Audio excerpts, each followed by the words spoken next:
Hey everybody, Drew Hay from Phil Hay & Sons coming at you with another live episode of Pond Building Pros. Hey, so we're on here on site today. This is something I've been seeing nationwide, and I want to try and answer a few questions. We're going to actually do this as a three-part video, I think. Might even be more. It's going to be three anyhow. And basically what we're doing here is we're sealing a leaky pond. So to give you a little background on this pond was originally built by another contractor back some years ago, and the thing never really did hold water. So we came in a year ago and we completely renovated the dam, got the integrity of the dam built very proper, nice slopes on the outside and everything, and we know the dam's not leaking. The pond still did not fill. So now what we're doing is we're back here flexing our John Deere muscles like always, and what we're doing is we're doing a full basin sealing here.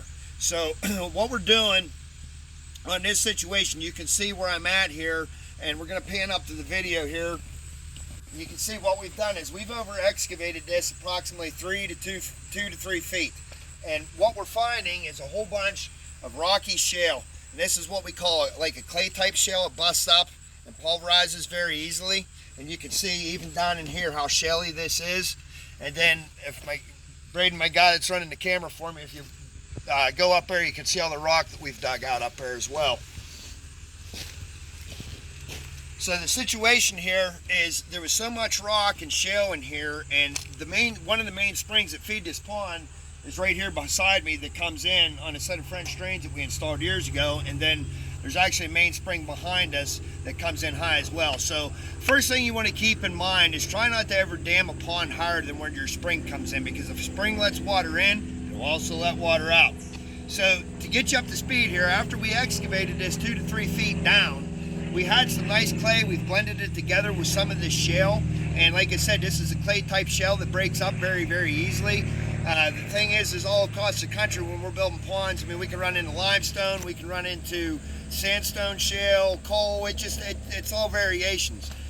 Sometimes, like chert, different things when you get down south, and sand, gravel, the whole mix. So anyhow, this system that we've developed, along with we actually developed it, that the product that we use is called leaky. We get it from a guy, actually he's a very good friend of mine now, TJ Hudson, Thomas J. Hudson, call him TJ. He's out in Lincoln, Nebraska. So we get this 2-part polymer off of him. It's called leaky, and there's a part 1 and there's a part 2, and we're going to do up a second video where we're going to be installing that, and we'll show you how that's done. So now what we're going to do here is we've got this excavated, this area, and we're going to do the entire basin, but we're just doing it in sections that we can be efficient. Where we excavate this area, we kind of open it up like a banana peel so that we can do a half and a half. That way we're being very efficient with the material, how we're handling it, so we don't have to push it so far when we're putting it back in. So our ultimate goal here, what we're going to do is we're going to take this now, smooth this up by back dragging it, grading it real quick with the dozer. Take us about 10 minutes. And then what we're going to do is we're going to pound this thing into submission with a sheep's foot roller. You can use a smooth drum roller, and I really don't like to mention this too much. You can do it by tracking as well with certain types of machine, but that's for some that's very experienced. I've been doing this, building ponds now for, my golly, 35 years now. So I've been doing it since I was a wee lad, cut my teeth under my old man, dad, and that's kind of what's nice about this, that I know the dam's not leaking because my dad built the dam, and there's nobody I trust more than him. I know that dam's solid. So we know the leak is back here in the basin. For a fact, we actually did find it. The guys already did a part on the other side that we've already sealed and done what we're doing here. So what we're going to do, like I said, we're going to grade this. We're going to take a sheep's foot roller. We're going to smooth it out, and I'll get into that more whenever we're rolling on the next video and the next part to this. And then after we roll this and get it smooth, and then what we're going to do is we're going to put the polymer down, the 2 parts, the part 1 and the part 2. Part 1's a single filament polymer. Part 2 is a multiple filament polymer, and we'll put that in, and we'll do a part 2 to this video. And then what we're going to do is we're going to take this earth here beside us that we've got blended, and then we're going to bring it back in 6-inch lifts and compact it back up to the surface.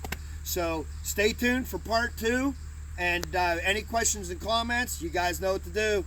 Put them down there, and we'll be sure to answer them. This is strictly just to help you all out, and hopefully it can get you out of a leaky situation and we'll go ahead, like I said, and make a series of these, and hopefully it helps everybody out. Again, questions, comments, right there, guys. You know what to do. Put them down there, and we'll be sure to answer them.